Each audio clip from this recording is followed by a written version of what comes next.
But my name is Chris May. I'm the founder, one of the founders of PyRVA, and Brian back there is the other co-founder. So we're excited to have you here. And we're excited also to have Dan here. Dan Funk is here from Stanton, Virginia. He's going to talk to us tonight about a number of things, including SpiffWorkflow, and he is a core contributor to SpiffWorkflow. He's a co-founder of the Stanton Makerspace and is the owner of the company that supports and maintains SpiffWorkflow. And so I'm going to invite him over, and afterwards I'll have a couple of things to share. But right now, oh yeah. Well, I was checking with people in Discord because someone said, "Oh, Chris's audio is much better." I think that might have been your phone. Do you want to just leave your phone on? So Sure. People who are watching. That's hilarious. That's hilarious. I'd be very happy to.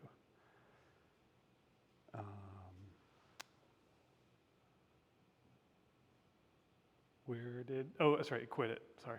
So yeah, here's Dan. Let me give him the mic, and welcome Dan to the stage.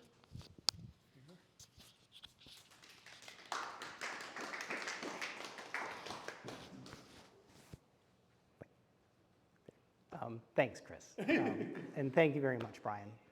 And thank you all for coming out and hanging out with me for a few minutes and letting me tell you about a project that we've been working on for, I guess 3 or 4 years now.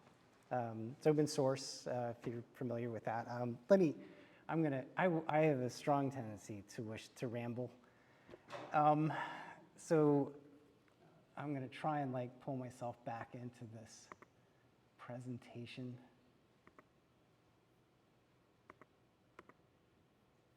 And talk you through it this way.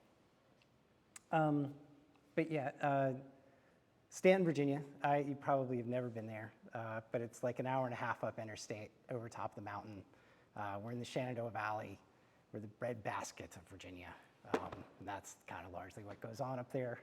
When I went to high school there, I was one of 3 people in my entire class that didn't belong to the Future Farmers of America. So definitely a country sort of area, like a lot of the, but we are like an interesting kind of different kind of counterculture small town, and that's why we were able to found a makerspace there, which has been really cool. But laser cutters, every cool, it's like the coolest garage you could ever have, right? It's got laser cutters and woodworking shop and 3D printers and all that stuff. So that's like the other passion of mine, but that's who I am. I'm here to kind of first kind of pitch you on SpiffWorkflow and kind of talk about the project that we've been working on that's in Python. Really very much trying to get this out to the whole world, but you're not the whole world. What you are is a captive audience that I could get some feedback from and find out whether this has legs or not, and whether this looks interesting to you or not. And definitely not looking for praise or adulation or kindness. I really need to know, it would be beneficial and kind to me to hear, no, this is a dumb idea. I don't understand what you're trying to do. But the idea is going to be illustrated through Funky Freddy's electric scooter company. So make your mama proud. We are imagine you're running a software company. You're a software startup. You're trying to get Funky Freddy's off the ground. Largely, you could kind of think of all of us in this room as the software engineering team that's going to build Funky Freddy's software side of it, right? Somebody else is handling the rentals of these bikes and everything, but we're building the software that's gonna make that happen. I've been building software for a really long time.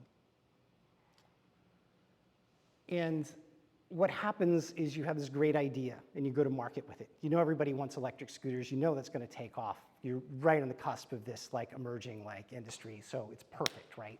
And what Funky Freddy's does is it doesn't sell directly to consumers. It sells to small towns like Stanton, Virginia. And it says, we'll come in, we'll supply you with all the scooters, Stanton, and people can come and rent them. It's going to make your town hip and awesome. And what happens is all of these, you start to get all of this different feedback from all these different users. Yes, we'd love to. Wichita would love to buy your software, but We want you to attach a camera and a rubber glove so that we can remotely slap people that misuse this piece of equipment. Or, all right, wish you guys would laugh. Policeman Paul, like a bike leaves, if a bike leaves the city limits, like I want you to text Policeman Paul so we can go after the person, but not on Tuesdays, because Paul does not like to be communicated with on Tuesdays.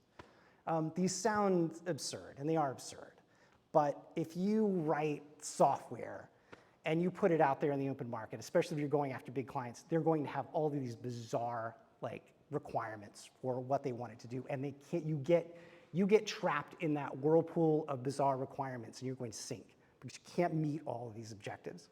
And your sales team will 100% sell to every single one of these people, all of the things that they are asking for. That picture off to the right that's too tiny and you can't read, that is 1/10 of the list of requirements that currently exist for one client of our SpiffWorkflow application. And I really think that, and I've been telling everybody this for a long time, I think that requirements management in this way is a lie. If you have a list of 300 enhancements that you're going to make to the software application, you have no idea how those requirements interact, how they conflict with each other, how they can't possibly work simultaneously. You just have a list of junk that you're never really going to accomplish. There's Miller's Law, which my professor from years ago taught me, which is like the second you are trying to hold 7 bits of information in your mind and compare and contrast them, like how do these things fit together, or does this conflict with this? The second you get past 7 of those, you can't hold it in your head. And I don't mean like you specifically can't. No one in this room is going to get past 7 plus or minus 2. 9 things, maybe 10. You are a brilliant genius. You can hold 11 things in your head. You cannot hold 800 things in your head and compare and contrast them. So what happens? We still do these lists. We still sell this software. It still has all these contradictions. And then we get in fights with the marketing department, with the engineering department, the software department. And we're all saying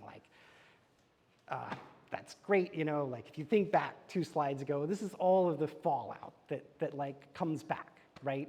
If we're going to have this customized reporting system and notification system that can call Jane and text Jim, but never on Tuesdays, then we need some sort of extension system that can handle all of these different things, and how do we build that? And that starts to put you behind on budgets and all kinds of other stuff. And ultimately, even if you do manage to do all of the things that were asked for, your clients are going to be unhappy because they're going to get the other 8 things they didn't ask for. The pious Preachyville's not going to want the rubber glove, right? They're not going to be interested in the breathalyzer tests. They care much more about all the other stuff that you were showing them when you originally sold them the software.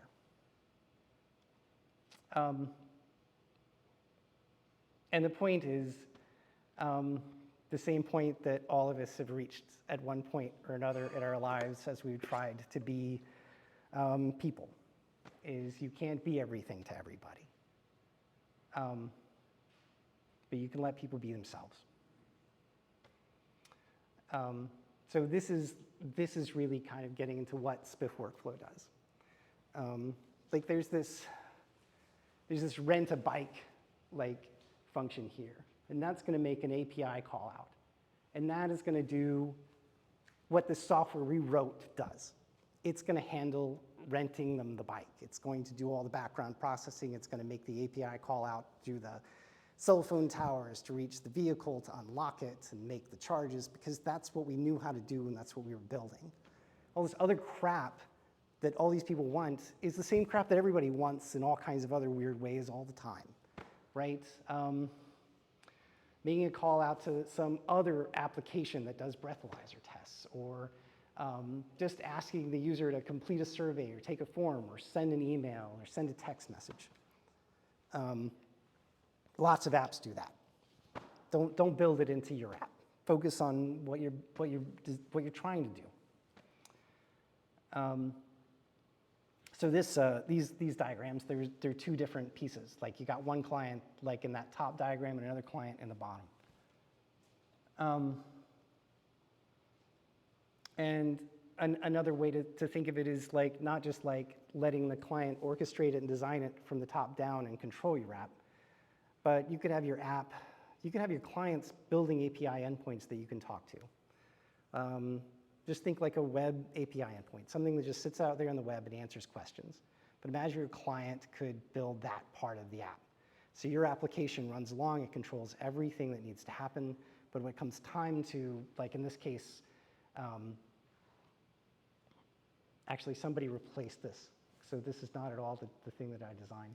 But, so I have to look at it for a second. But this is a decision table, like the renter's age, and depending on what the renter's age is, whether or not we want to allow a rental, and what the breathalyzer surcharge is or whatever it needs to be. But it allows your client, like you could, like your client, like, or this municipality, this town, can have somebody that can build a spreadsheet like this. And it could respond with the price of like how much they want to charge. And they could put really complex rules in here for how much they want to charge. They can do all kinds of strange behaviors, and you don't ever have to worry about it because your app just says, hey, client, how much do I charge in this situation? And back the API answers with that value.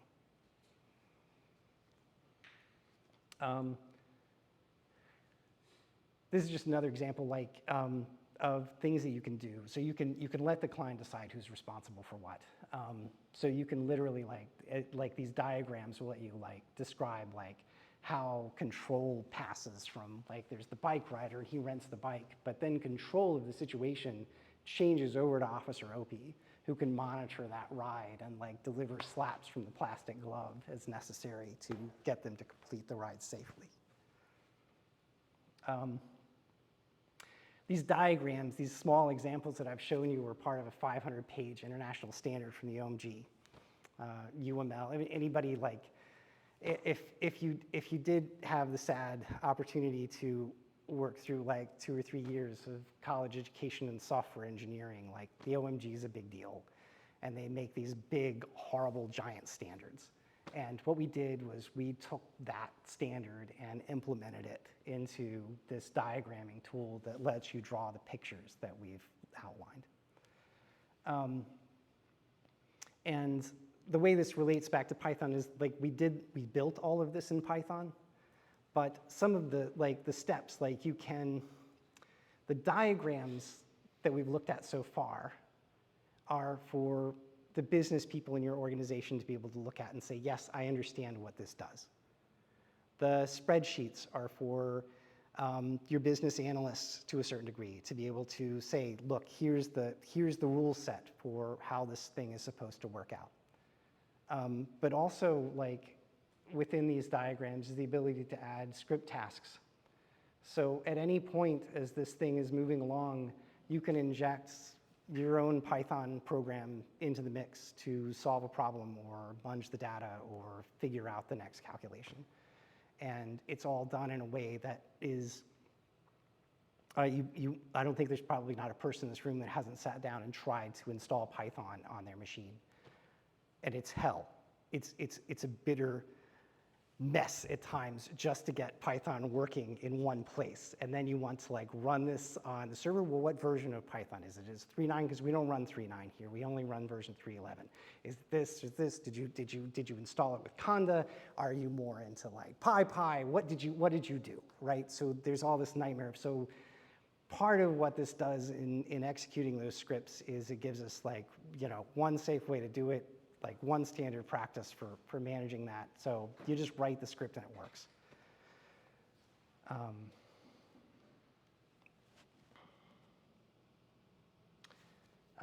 So basically what I'm describing here with these diagrams and processes is something called a workflow system. There's lots of different types of, people use the word workflow in a lot of different ways.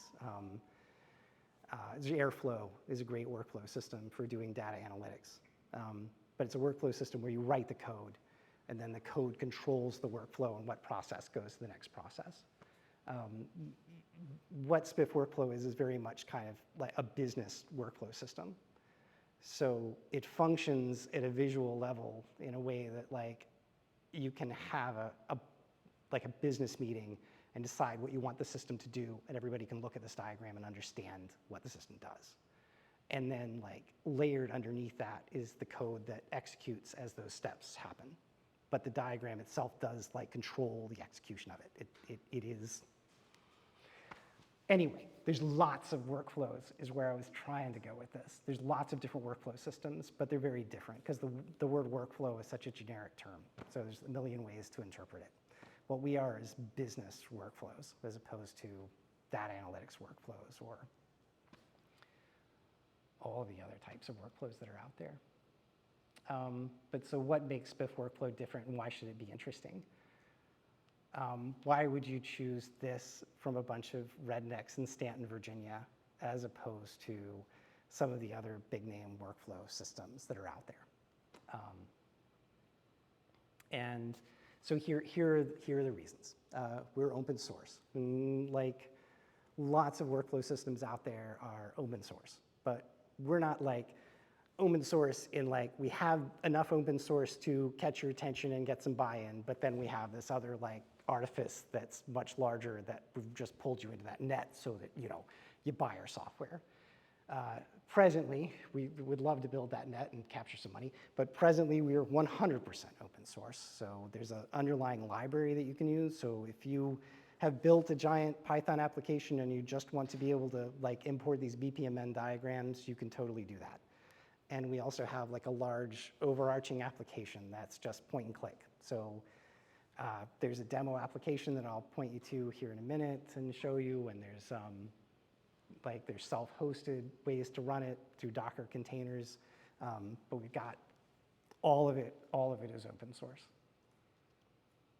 And we're grounded in science, right? So that 500-page like BPMN standard that I talked about earlier, we implement that better than anyone else, certainly in Python. And it is like well studied, like just like since January of this year, 2,000 academic papers have come out around the business process model and notation. It's rock solid. It is well studied. It is the standard for like if you want to draw a business diagram that runs, this is what you do it in. And SpiffWorkflow ourselves, because we're part of that ecosystem, is getting picked up by more and more research organizations over time. There's stuff that we've done, and I've written for the University of Virginia, but like when I Googled the other day, like there's this other group that's like controlling like self-driving robots, self-driving like autonomous vehicles like are being controlled by SpiffWorkflow, the software that we are writing. It's freaking Python. So like the fact that, yeah, you can draw these diagrams and they execute and they do cool stuff. You can always drop back into Python and get it to do what it is you want it to do. I've done a lot of research, looked at a lot of like low code and no code systems, and they are traps. They sell you on this grand idea that they will help you get somewhere, and they help you get there fast, right? You just blast in, like, boom, that app is up. Like, hey, I wrote this thing in like 3 minutes, and it's like a full app, and I can install it on my phone, and it does but like the second that you hit the limits of what that thing is going to do, you're dead. You have no more options. You have no place to go. There is no outer limit to this application because like its outer limits are bounded by Python. Like the second you can't do it here, you can write Python to do it. The second you can't write Python to do it in like this restricted framework, right? Like you like add a task and that's got a Python script in it. The second that doesn't work for you, we have service tasks where you can call out to an entirely separate application that you could write from the ground up in a completely different version of Python or call out to another application. Hell, you can write it in Java or something else if you want to. Some frequent questions that have tended to come up. Is it really free to use? Yes, it's 100% free. Is it available online to play with? Yes, there's spiffdemo.org that you can go to and try it out right now. And I'll show you that in a second. Can you install it locally? Yes, it's all Dockerized. And that's as far through the slide deck as I got because I realized that yesterday that I had to come down and present when I thought it was like September 1st.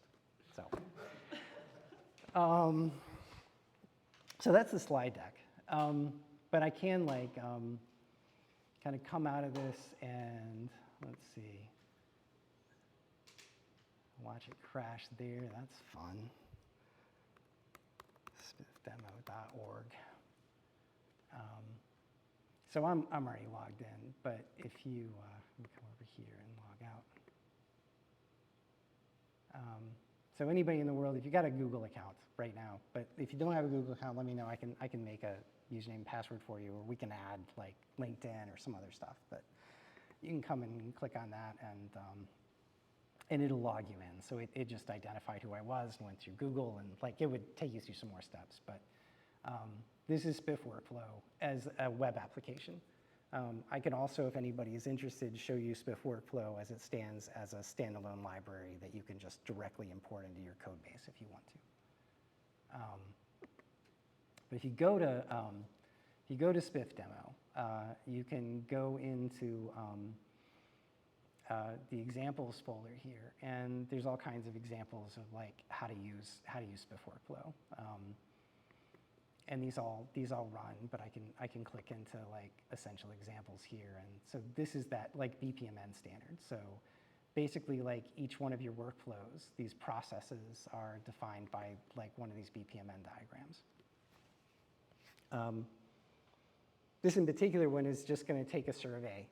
It's going to give you it's going to give you an introduction, like a manual task that's just going to display some content for you. These user tasks are forms, so it'll ask you some questions. That's a script task, so that's where we inject some Python. If you remember the price calculations, those were a decision table, and that's what this is. And then for those like business users out there who need to figure out, who want to be able to look at a high level, what does the software do? What is it doing for me? How did you customize it for my locale? Like you can do exactly what I'm doing here in front of you. None of you have looked at BPMN diagrams before.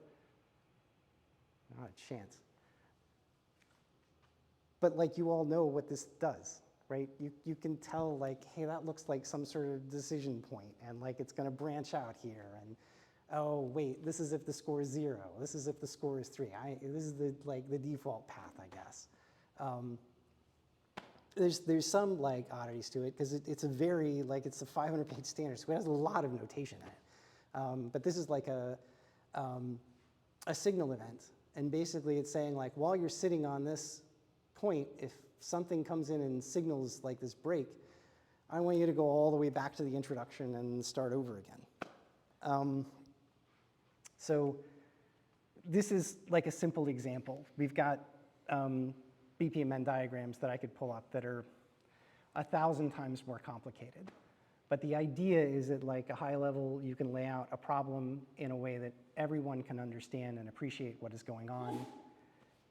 It directly guides the software. So the next time you were sitting there talking to that CEO in a board meeting, trying to explain to him why the software can't do the new thing that they want it to do, because it does these other things that are directly contradictory to that, you can step them through that in a high-level diagram and say, look, this is why. This is the cognitive disconnect that we've got. The sales team is headed this direction. They've got this idea. You've got this other engineering department that's set up, and this idea. Like, you're going to have to come together, and you can come together around a diagram that shows them.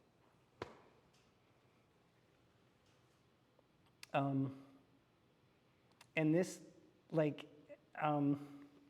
just to get the point across and make sure it's clear, this is what is, like, the thing I'm about to show you is defined entirely within this file, or within this diagram at least. So like this introduction here, that's just markdown text, right? It's just a way to describe it. So the first thing it's going to do is like show you this information.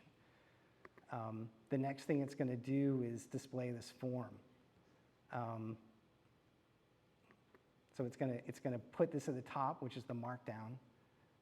Then it's got this web form, and we can go look at that web form and see like how to build it and what it's going to be. So here's how we ask those questions.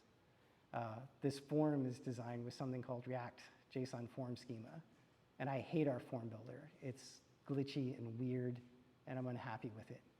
But I can tell you that like this JSON structure that defines what that form is the most powerful form building definition language I have ever seen. And so there's nothing that you can't build here with these forms if you want to. You just have to do it in JSON right now. So that's the forms. If we want to write a script, we can look at what that is. It's really simple. It's just a little bit of Python that's going to check to see what the questions are and increment the score if you got them right. Decision points are super simple. They're just more Python. The condition statement is written in Python, so this is literally checking that the score is equal to 3. Decision tables, those look like this. Stop that. So really, it's just going to check like 3 inputs, like this push out. Then these names will make sense here in a minute. It's going to check what your values are and tell you whether you got a perfect score or a terrible score, but it gives you a nice message that comes out of it. So again, everything you need to do this is defined in this thing. So if we come back to essential example, it's OK, and start it, it'll execute this diagram. It'll give us those instructions from that first step.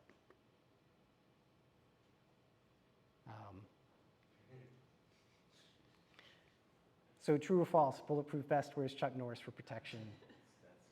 That's true. That's right. True or false, Chuck Norris does a push-up, he's pushing down the earth. That's also true.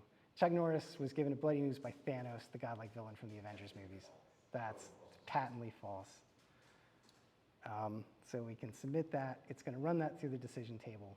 It's going to determine that we got a perfect score and that Chuck Norris is proud of us.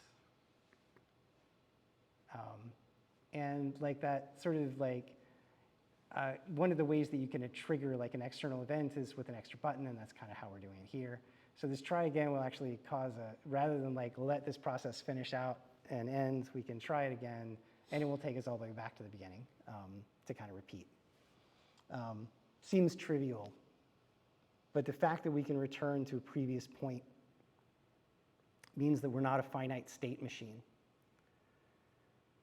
Which is what many workflow systems, certainly some of the most popular Python workflow systems are finite state machines, meaning they can't backtrack. You have a finite set of states that you can be in. You must progress through those states, and then you are done.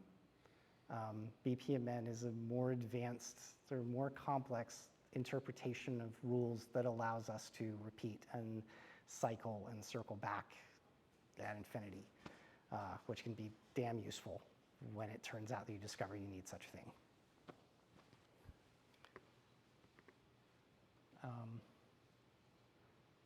So yeah, that's a demo of maybe we'll close the broken part. One other thing that I guess I was prepared to talk about was like, so you've seen like those things. We can get really advanced with the BPMNs, and I think you believe me. What is it like to integrate with your existing applications? So if you wanted to take like, this is not, like you're looking at this UI, it's not beautiful. It's not really intended to become the new face of your customer applications. It's great for building internal tools when you have a captive audience. You don't care how they feel about how it looks. And it's also okay probably for your municipalities, right? They're concerned with how it looks, municipality, whatever your big clients are, whatever you're customizing this app for. As an internal tool to allow them to configure and change it and make it do whatever it wants to, they're not going to care about how it looks. They're going to care about the power and the ability for it to do whatever it needs to do. Where I was going with this is if we go back to this essentials example here that we just ran. One of the things not on here is like something called a service task. And actually, really what I want to do is look at this locally so that we can check this out.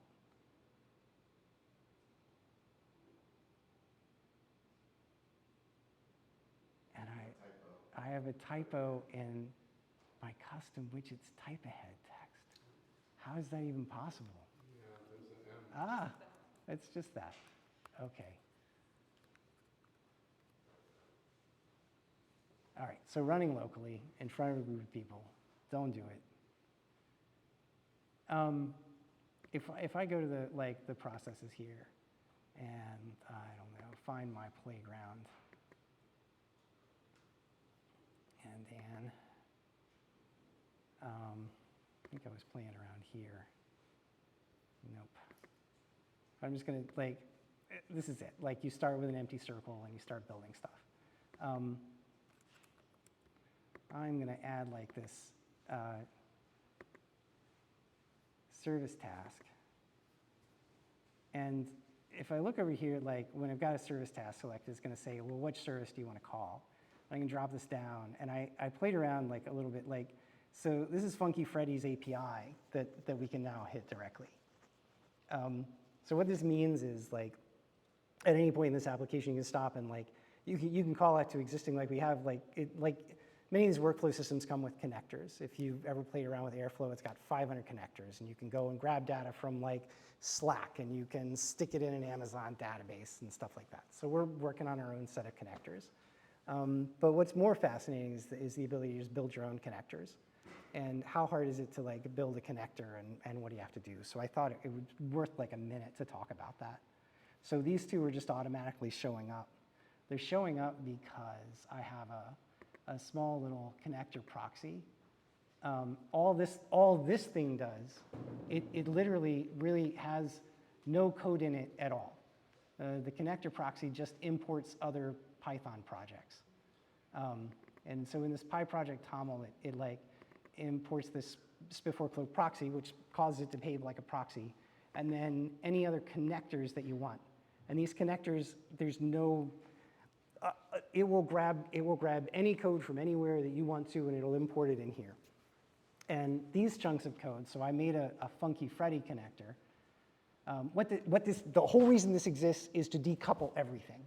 So you have this connector proxy that decouples everything completely, so that you can then import these other projects. So connector Funky Freddy is up here, and it is its own separate independent application. It could have any dependencies that it wants. It can function any way that it wants. You can write this from scratch. You have zero requirements other than you have to have a commands directory with classes in it that have an init and an execute. And from there, you can connect anything you want to into the SpiffWorkflow application. You can build these things out from scratch. You can have them import 800 million bizarre directories. They can run Django and be a, I don't know, whatever. But that's it. Literally, we can add another. All we have to do is drop another command in here, re-import it into the connector proxy, and boom, that command is available inside of SpiffWorkflow, and you can start making those calls. Boom, boom, boom. So yeah, that's the presentation in my shtick. But it'd be very fun to spend the rest of this talking about Python and learning Python and doing stuff in Python and what does that? Talking about it the whole time with one of my professors. Yeah. Computer science stuff that I graduated already. We're just good friends still. Yeah. He's at Longwood, and I'm telling him about this. Okay. That sounds pretty cool. So he might be snagging a Docker instance soon. That would be wonderful. Or point him at this spiffdemo.org. It would help people plan how to code, because so many people get overwhelmed when they originally get into it. Yep. You get this whole, well, now just sit down and write the program, and people go, Yeah, "I'm a it's fan of these accents." definitely. You have a blank screen and go. Yeah. Then go bad. It is that. I mean, that's yeah. Yeah. that panic attack, it's hard to avoid, right? Yeah. Like there's so many. There's too many ways to do everything, and my brain gets hung up on what's the best way. And so I'm editing in my brain way faster than I can do it at the keyboard, and it just gets hung up in this, well, maybe this is better, well, maybe this is better, or maybe this is better, and I never actually get anything written, whereas this lets you just sit down and draw a map first, and then you can just attach things to different portions of the map. I really like that.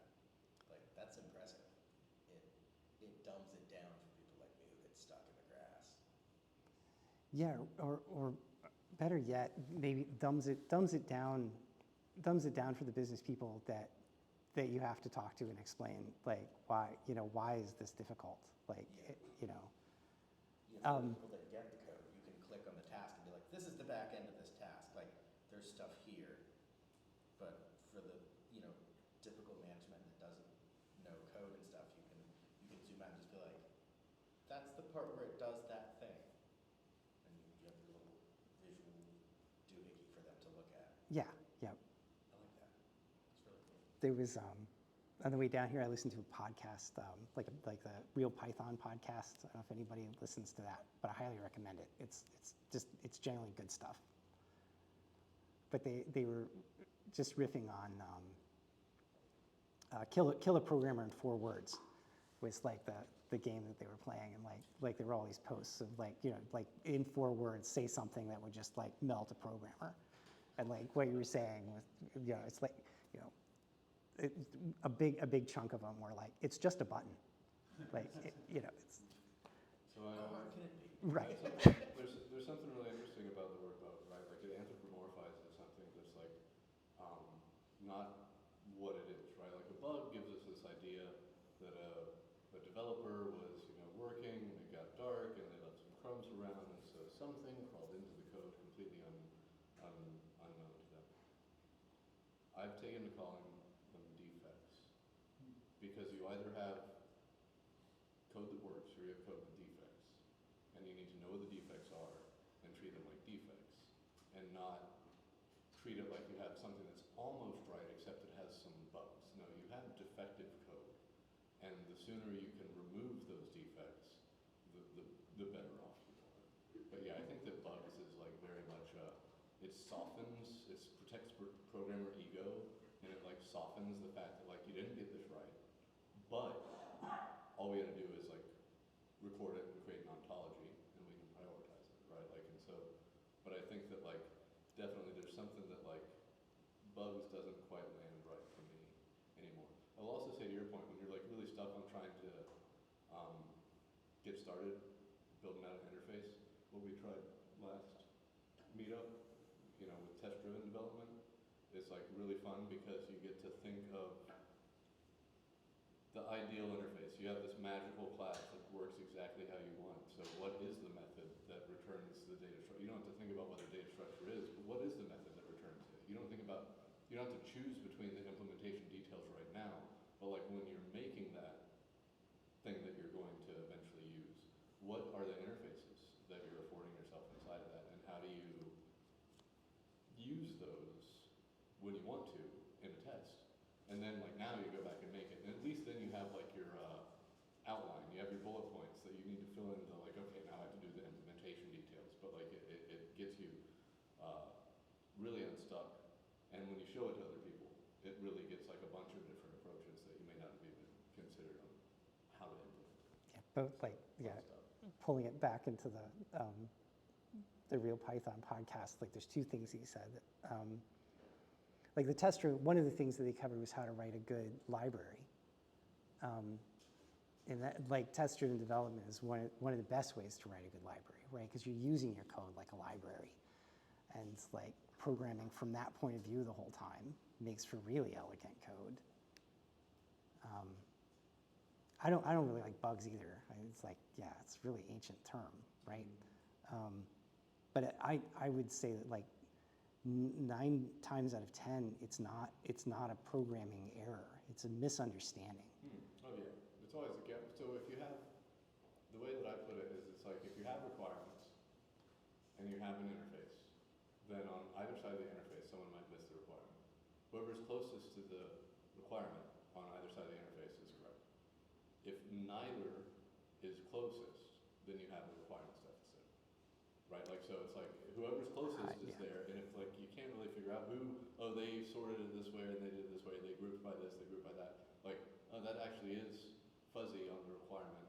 There could definitely be a user or a use case that would go either way, and so therefore, product or whomever wasn't, you know, the product owner in this case wasn't clear on defining that. I think there's a lot of places where the requirements are not clear and they're changing constantly. Oh, definitely. And Oh, that's, definitely.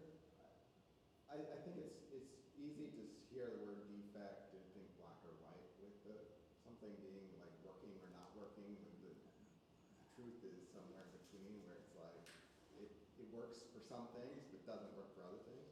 And one of the core things that this is, I think, more in cloud computing is like the idea of catching yourself when a failure happens and, you know, letting yourself fail, but doing it in a way that doesn't blow up your system. And I think that's also true when you're coding. You try to like, it's okay to make mistakes. It's okay to stare at a blank screen and write something and have it be wrong, and then change it and adjust and iterate. It's like we're all learning, and the only way we're going to learn is by making mistakes and being okay with that. Yeah. The truth is, it was never possible to do it without, I think one of the worst things that can happen is when you write something, especially more complicated, and you go to test or run it and it just works. Oh. That's the worst, Oh, yeah. That means now I've just created hard to find error. This is the worst possible outcome. Yeah. This shouldn't be working. Yeah, exactly. I don't understand why this is working. It's much worse than I don't understand how this works. Yeah. I've heard, just don't touch it so many times. Just don't touch it and stop asking questions, you're gonna jinx us. Like, that is not a valid. That's not a good thing. It's not a good. Not a valid professional ethos.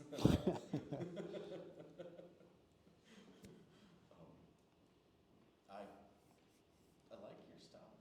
Like, Well, please, I will, when I get home tonight, I'll post on the Discord channel everything, all the links that I can provide you and instructions and videos and stuff, so that you can play with it.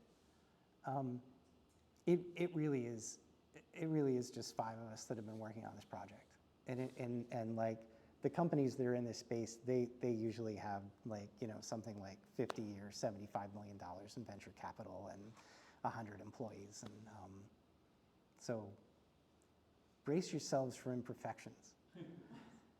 But I do think it, like in the places where it really matters, it is rock solid. There's just frustrating bits that we don't have we've not been able to fix, you know, through lack of like time and funding. But I think it's got legs. I mean, I use Ubuntu for my main OS, and it just randomly deletes my wireless drivers every couple months. So, Yeah. as long as you don't have like massive errors like that. I turn it on, like, oh, let me get out the Ethernet cord. And in our defense, like there's a company called Camunda that's over in Europe that does exactly this. They do it in Java, which I think breaks everything, right? Java is a terrible language to start with. It's hard for non-developers to use like it's all the. But they also don't have, like, we've got a demo site. You can go start drawing diagrams. You can hit the play button and it runs. That is not possible with like the company with the $75 million in funding. Like will know first you write all the code in Java, and then you can draw a diagram that describes what that does, and like so it's like we ain't doing so bad.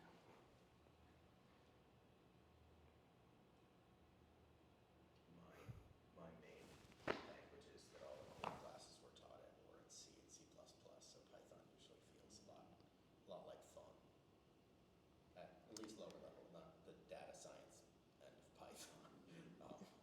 Yeah, pandas gets pretty serious. But it thinks like a data analyst thinks, right? It doesn't think like a software engineer thinks. So I like that. I like that you can sit down with anyone from 12 to 80, and you can get them writing a hello world like pie game app, and they're having a good time. They're not mired in the depths of like programming principles that won't be useful to them until they're writing a 7,000 line long application. They can do something and it works, and it functions right away. For the most part, I did a career day at my kid's school. She's in first grade, but it's a K through 5 school, right? And since they're using Scratch, especially the 5th, 4th, and 3rd graders, like since they're using Scratch, or they already played Roblox, or they tried to make a Roblox plugin, or they tried to automate something in Roblox, like showing them Python with like slightly verbose variable names and like obvious method calls, like I ran them through a program that was just basically like a number guesser, right? Like higher or lower, how many guesses does it take you to guess the computer's number? And like the 4th and 5th graders like grokked it instantly, just like completely like, oh yeah, that's cool, that's programming. I was like, yeah, that's pretty much it.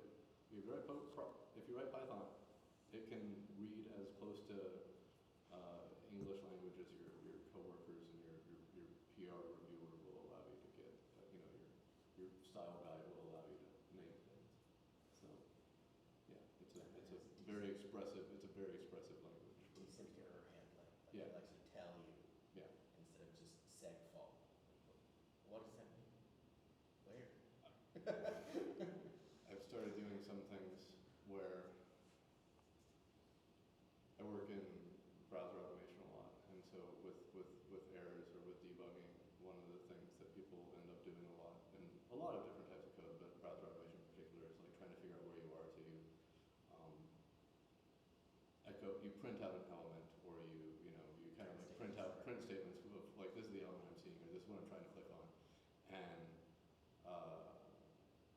Python made it really easy to just like inspect like the stack of like where you are in a call, and so you can just be like, oh, like anytime you're a method, if you are a method on this type of object, like just tell me what you're trying to do.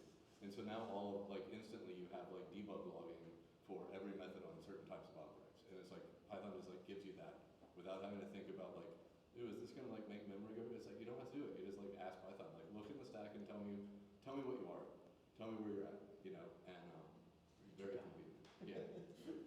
Very convenient for like debugging. I mean, debugging, especially in the age of AI coding, is going to be like the main skill set. I think that's a strength of what you guys have built. Like even if it does have some stuff that goes wrong, for somebody that's comfortable, popping open tasks and kind of writing all their own stuff in there, they're probably going to know where it went wrong and maybe offer some solutions, throw a pull request to you guys or something.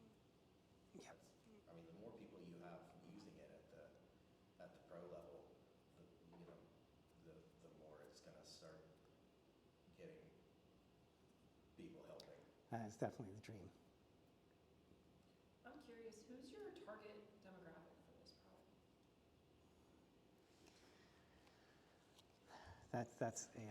We just hired somebody to kind of help us market, and that's been the question of the day for a while. I definitely tailored this to this audience, right? I could certainly I am a software engineer. That is really all I am, right? Like I get that world. Like this requirements business that I went through here, that's learned through the pain of 30 years of doing this. But I do think it's got very wide application. And yeah, I think really what I want to do is target organizations that are, where they empower their accountants to write code and build things that it doesn't. But there's some real challenges there. I think there's a term there's like a dark I don't know, dark web or something that large organizations are actively battling now because they don't want everybody writing software. Yeah. So that was a question I had too. I don't think you really want to be selling to like the end user because like they hire a software developer for the same reason I might hire an accountant. I don't want to deal with anything involving the IRS. I just want it done and I hand the IRS completed documents, cash, and then I wash And my the problem hands. goes away. Yep. I think there's a lot to be. I think there is value, but in people who have to, for the people who have to deal with the end user. So other software developers, like particularly compelling example was explicable code. So presenting to somebody, hey, we have a problem. Here's where the conflict is. Can we come to some sort of arrangement as to how to resolve this conflict? You want to be selling to those people who then have to talk to the CEO or decision Right. stakeholder. What you're talking about directly applies to, I was working at a satellite company and we had lots of engineers that knew how to code, but they didn't necessarily know how to code efficiently. Our tools, we gave them enough rope that they would, occasionally be like, I'll work around this and I'll do something terribly inefficient. And then you would go in later and find out why is this super slow? It's because someone made some workaround. It's like you have to be careful who has certain powers and who gives certain things because you never know how much power is too much. That sort of thing. We talked about it earlier. I had classmates that would just write until the errors stopped. So, I did a program with maybe 50, 60 lines, and one of my classmates was at like 500 to 600 lines and just kept writing. As long as the errors kept popping, he would just keep writing to stop the errors. And that's what you're trying to avoid, because that's a lot of man hours when you have an entire team set up for that. This would work really, really well for a product owner who's basically beholden to every stakeholder, internal, external. It's his job to shield the team from those people. So him sitting down with the customers and saying, okay, I have to give you a price of what this is supposed to cost. We have to know before I devote, 5,000, 10,000 man hours of team time to this, exactly what you want. So I want to sit down and map it out with you. When someone clicks this button, this is supposed to happen. Your end goal is X. Like, how do you want to get to X? What do you want it to look like? So we can certainly. This looks like a brilliant way to map out user stories. I've That lets you start breaking things down in individual tasks. Like it helps with that. I've been so I'm not just like a software developer. I've been a software development manager for a long time too. So I've had to hire and fire a lot of software developers. So I don't. Software engineers are the worst breachers of code, right? They write the work because they can just go off and do nothing but write bad code for hours on end. Job security. Instructions were unclear, didn't want to talk to you, so I just wrote code all day instead. Yeah. Not sure what it does. And the opposite is true too, right? You don't want a software engineer making accounting decisions. You don't want a software engineer making business decisions. You want them writing the code and solving the technical issues. So I'm really, like, where we're trying to target is like some sort of collaboration software that makes those conversations better, makes it harder for the software developer to make decisions they shouldn't make, and also like gives you that opportunity. If it's one diagram that kind of both holds together like scripts of Python and business logic decisions against like API calls that go out and can make much more efficient use of the code and the processing power when that's necessary. You've got a way to solve. Where I work, we have a large collection of data and data engineers and back-end API engineers and people who can do things efficiently and aggregate with lots of data. And so then we end up with a lot of APIs and endpoints, right? And so then we have our product team who kind of tries to figure out how to use those things together into products that would stick, right? But there's always new aggregates, roll-ups, or sometimes even entirely new endpoints that might need to come into existence to make their vision real and succinct to a developer. And it seems like with a tool like yours, and some of the PMs that we have are like more technical, they can use, they can run local Docker stacks, they can use, Postman or request library, whatever.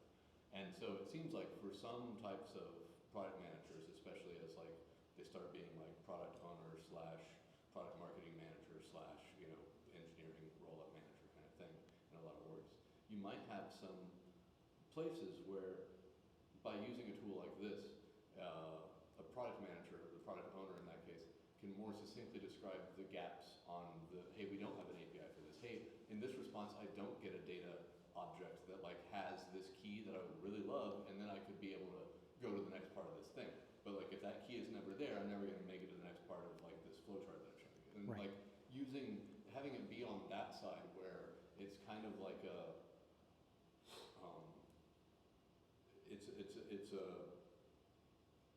it's like a demonstrative, node graph of potentially external but definitely internal APIs that may or may not exist that like can help someone communicate what they need just as much as the way you've described it, where it's like it can help someone actually get these things done. It can also help someone like be like, okay, I could totally have this done, but I don't have like these kind of parts here done, and Yeah, y'all can help me out with that. Like a Zapier, but like if I didn't have something, or if this then that, but if I need these things, I need these internal things to exist, and then we would be able to churn all of that together. But yeah, so it runs on premises though, right? Like you can run this on prem, so I could have internal, I could be hitting internal APIs.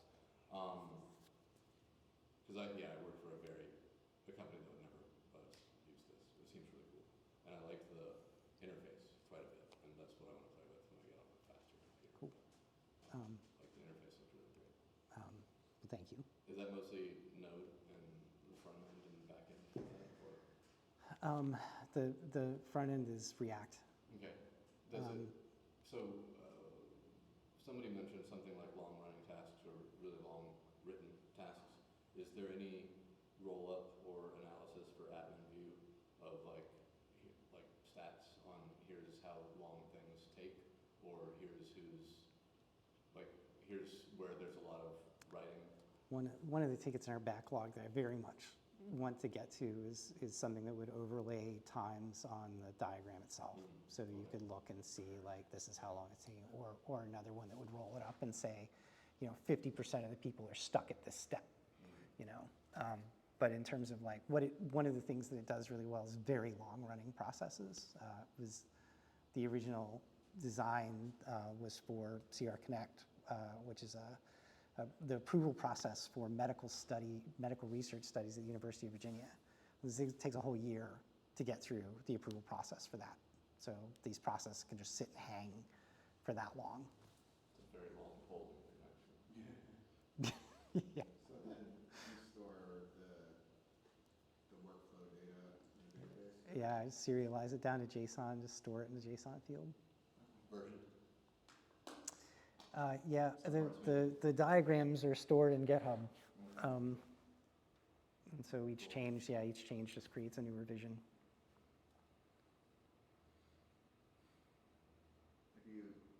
What sort of scalability stuff, say, if you wanted to have lots and lots of servers running different workflows, how do you build that?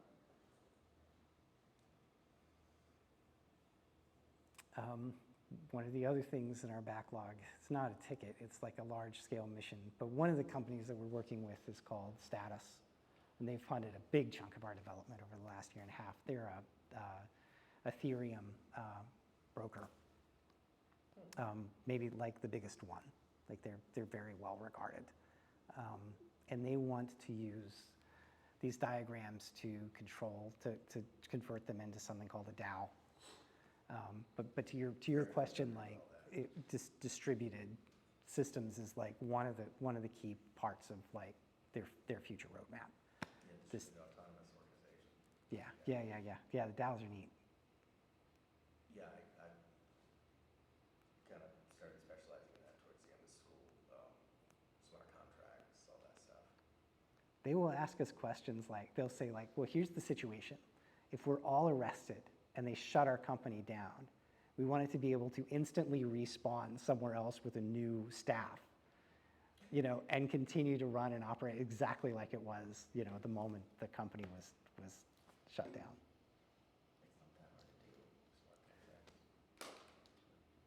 Yeah, that part was hard to learn because, of course, my professors know nothing about it. But one of them is a pretty huge fan now. He likes singing and stuff. It's some crazy shit. Yeah. This was great. This is really great. And yeah, I'll hang out. I'm gonna go get a beer because there's beer in the refrigerator. But I'll hang out as long as anybody wants to talk. And I have one more question. sure. What would you say to someone looking at like the Power Suite, Microsoft Power apps, with more point and click? I don't know, just maybe like more UI rich coding features for someone who's not familiar with coding. And then you have SpiffWorkflow that definitely I think does more, but maybe isn't as accessible. What would you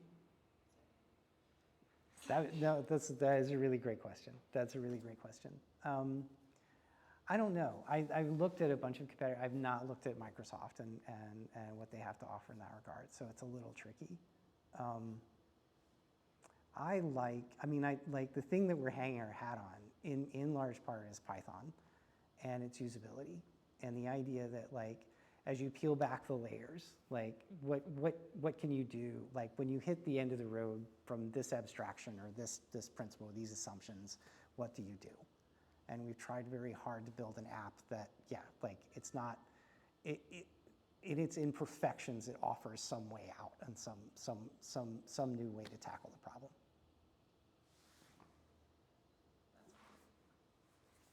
Yeah, I was thinking too, like at my last role, we were using some of the Microsoft, I think it's Power BI. I was trying to remember if it was a different thing. And I was just like, when I saw what you were doing, I'm like, if I would have made the connection and spun that up, I wonder like how much more easier it would have been for them. Because like exactly what you're saying, like my teammates would create, something and then they would make it quickly and then they'd hit the point where they needed something more powerful or something more to connect to something or whatever. Yeah. And you're just dead. Yeah. Like it was like this wonderful, it's like that too good looking date, that's like, yeah. Well, thank you. I wanted to at least pause the conversation to kind of like wrap up with like some of the, kind of business stuff that we do, but of course we can hang out. And I forgot to mention earlier, Dakota was kind enough to give us some beer. So if you want beer, there's some right here. There's always some in the fridge here, but I never felt quite right about taking some other Starbucks beers. Indeed. So yeah, thank you so much. Happy to help. That's very awesome. But there are a couple things I want to touch on. First off, our next meeting is in 2 weeks, right back here. The 15th, we're doing a coding night. So we usually do an ensemble coding session, which has been very popular and fun. And that's the plan right now. So